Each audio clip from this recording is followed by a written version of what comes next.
Click, click, click. Loved one, and welcome to Strathcona and Chinatown, Vancouver. We're here to take a look at the new Leica M EV1. Now, I was in Italy when Leica first launched this camera, but I wasn't in home base. I felt a little bit, you're excited when you're in a new place. I wanted to shoot it where I'm most comfortable, which is here in Chinatown, Vancouver. So I'm here with Julian Falk of Fourth Dimension Pictures. He's gonna help me shoot the video, but as well, I want his opinion on what he thinks about this camera, because he's got a Q, he has an SL, he has an M. So he's like me, like a lot of us Leica shooters. Where does this fit in our ecosystem? And so, does this feel like a Q that's interchangeable lens because of the EVF, or does it shoot mostly like an M? We'll find out today. So let's start the video now.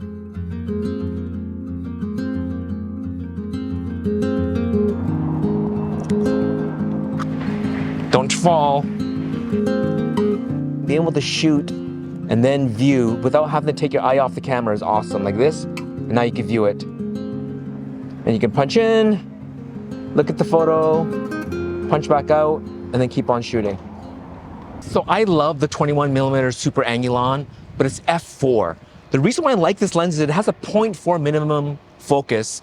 So doing selfies with this lens is a lot of fun, but because it's f4, focus peaking doesn't work that well as at f4, but as well, it's a 21mm, so it's ultra wide. So most of the focus throw is like within just a few feet, and then everything else looks like infinity. So right now I'm switching lenses over to this Thighpoc 21. It's still 21, but it's f1.4, and I think that's gonna help me focus a little bit. And another cool thing with this lens, it actually has not 0.23, not 0.4, but it has a 0.23 minimum focus. So even better for up close shots, but it's a lot chonkier than this lens here. So you can see why I love shooting with this on my day off, as kind of like permanently stuck on the M EV1. But if I need f1.4, if I need focus peaking, and I need the 0.23 minimum focus, this is the way to go. So let's pop this on and keep on shooting. And look, this lens is so deep. Look how you need a regular lens cap doesn't work on this. It's got to use a custom back cap for this. It comes with it, or? A lot of people lose it, and they sell it separately. It also has a lens hood that's probably worth like $400 because the lens hood's hard to find too. All right, now let's see if the poking works. Poking, focus peaking. All right, I like this here.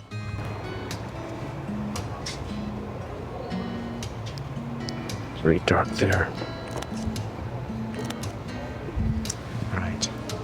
Right, focus is much easier. That's for sure. Look, let me put you somewhere. I'm gonna focus you. Let's find a spot. Back here, let's put you there. Watch out for the puddles. Oh yeah. Yeah, this is the one thing I'm really enjoying, is the fact that I can shoot like right now. So I'm gonna take some photos. Right, so one thing I like about this is I'm reasonably close to you because it's 21. I get to see my exact framing, and as well as when I take the photo, so move your head a little bit this way here, Julian. I can see your eyes, yeah, right there, and shoot. And now I can play back right now. And the beauty of this is when I play back, I don't move the distance. Where in the past I used to have to go like this and then go back like this, and I could have shifted a little bit. The fact that you can shoot and immediately see. Now I don't like immediate playback on my Leicas or any cameras. I like it to be ready for the next shot. So I have to press play here, but if I didn't have play and I had immediate preview, I can preview it right away, punch in, check for sharpness, and then move on. So that's actually a superpower of this M EV1. If you like shooting with your M's and you like to preview immediately, this is perfect. You don't need to move your eye off the screen. And in fact, I think that an M EV1D would work. So a screenless M EV1. In fact, that would make more sense to me than a regular D, because that really puts a lot of constraints. And I know you can use the app to take a look, but this thing here, no screen, so it can handle a little bit of like banging around. You could drop in your camera bag. You're a shooter, you need to shoot, but you could shoot and preview immediately in screen. M EV1D, monochrome. All right, guys, so we just finished walking through Chinatown, Vancouver. Now, Julian did get a chance to play with it a little bit, and he'll give his thoughts. He didn't have much time with it, like 10 minutes, not even. But overall, between both of us, we like the size and weight. We're shooting this on an SL2. He has two of them actually. I have an SL2. We both put M mount. Right now we have an R mount lens on here, R35. Yeah, an R mount 35 mil. And so we kind of do that stuff. We have film M's, we have digital M's, we have the SL system, we have Q's. So we know kind of how the Leica ecosystem works. The beauty of this is just size and weight and having an EVF built in. I shot with the 21 mm right here. It's the Thighpoc 21 f1.4, as well as the 21 Super Angulon. I love the Super Angulon, 0.4 minimum focus, 0.23. So this actually you can focus closer. But for me, it's basically selfies anyways. And so I'm about between 0.4 and 4.5, but focus peaking. With SLRs and even with the Q, it's always shooting wide open with the EVF. If you stop it down, peaking is not as effective.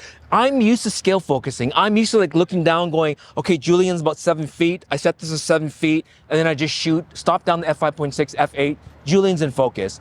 If you want to shoot wide open, then peaking is fine. I wouldn't rely on it though. I would really focus on the sharpness, especially around the eyes. Don't let the red fool you. I think you have to really get used to, and also with this lever, of course, you just toggle it on and off, which is really nice. And by default, it shuts off, which is nice as well. So you could see your frame without seeing all that red. But for critical focus, 1.4 wide open and then stop down to whatever aperture. And to me, the biggest thing I learned today was being able to frame, shoot, and then view your image in real time, I guess, without having to go like this. Now I've moved the camera off my face and then I have to bring it back again this way and then I have to double check the focus. So to be able to, especially if you're in like a concert situation or somewhere where the lighting is dark, maybe it's a restaurant and you don't want your LCD to bug the people around you, it's nice to be able to shoot, preview, punch in, punch back out, and then continue shooting while keeping your eye in the screen or even just previewing your images without having to go like this and look. You're actually just looking through all your images on screen like this. I think it's a big, see right now I'm looking at some photos here.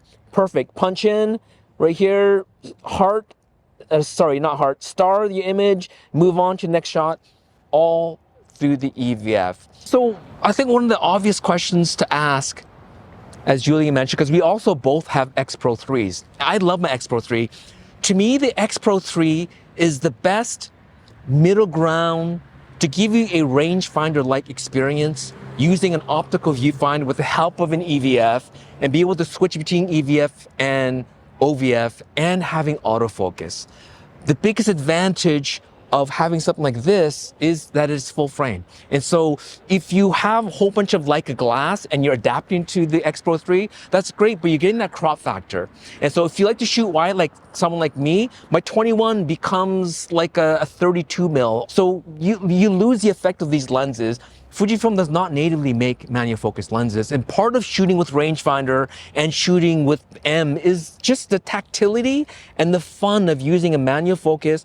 And you can hear that, the click with the aperture ring. Fujifilm lenses are all focused by wire, and even the aperture is aperture by wire. It's not real, you're not really moving anything. So you lose that tactility with the Fujifilm, but obviously with autofocus, you always get your shot. If you adapt M mount lenses, you're gonna get the crop factor. I still love my X Pro 3, and I think that that's the best overall. Even with the screen reversed, you can shoot like a D series where you just pretend you don't have a screen. So this is just the V1, right? This is the first version of this M EV1, and so like Andre Pachela said, maybe they'll make a D version, like a screenless version of this. Maybe they'll make a monochrome version. Like who knows where they can go with this? So I'm excited for Leica. I do want them to improve on the EVF a little bit. And we'll see if they can kind of change the optics behind you, because the SL2 and the SL2S, it is class leading EVF, and a lot of it, Julian was mentioning, is probably just the optical formula. It's like you're looking through binoculars. And so I would love to see an improvement on the EVF. This is based on the Q3, but still, if an EVF is really important to you, then get an SL series camera. But if you want the size, compact weight, and you want to just without adapters be able to use your M mount lenses, then there really isn't any other choice other than getting a Visoflex, which to me, I've never liked doing. I think aesthetically, it doesn't work with an M for me. The half of the M is because how beautiful it is. So having that that Visoflex ruins the aesthetics for me. So I've never, even when I had it, I never used it. I would just use the LCD screen for composition and then look in here and then use this for focus. Now you can compose and focus and see like, in real time flare. In real time, you get to see, if you're shooting in black and white, you could see, you know, where the shadows land and everything. And that's the advantage of shooting with something like this. As I said before, my number one choice is still rangefinder because I'm a purist. I love shooting with rangefinder. But if I needed an EVF, instead of getting a Visoflex, for me, if I can afford it, I would rather just have an M EV1. I really found the focusing experience to be very intuitive coming from an SL2. I was really curious to see what it would be like to put my 10mm Voigtlander on here, which is extremely wide. It works really well with the SL, but I've never been able to get it to work well on an M body. Even if I had a viewfinder on the outside, the parallax would be just insane because you can get so close and still get you can get everything in the frame. And just using it for about 10 minutes, it was really nice to be able to compose the corners perfectly and keep everything in mind. But I do think I need more time with it to give more of my opinion on it. All right, thank you, Julian, so much for your input. We will be shooting more content with this. And obviously, we're just kind of feeling our way through. This is just such a weird camera. It's not a Q. It's not a regular M with a rangefinder series. It's not an SL for sure. So getting used to shooting the size and weight and the feel of an M, but having an EVF built in is pretty cool. Like right now I can see sun stars coming with the sun, and that's just something I couldn't do on a regular M, which is pretty cool. So we will continue testing this. Thanks for watching. Don't forget to subscribe both to my YouTube channel as well as Julian's, but Julian, you're more active on Instagram. I'll put all the links down below. Thanks for watching and happy shooting. Click, click, click.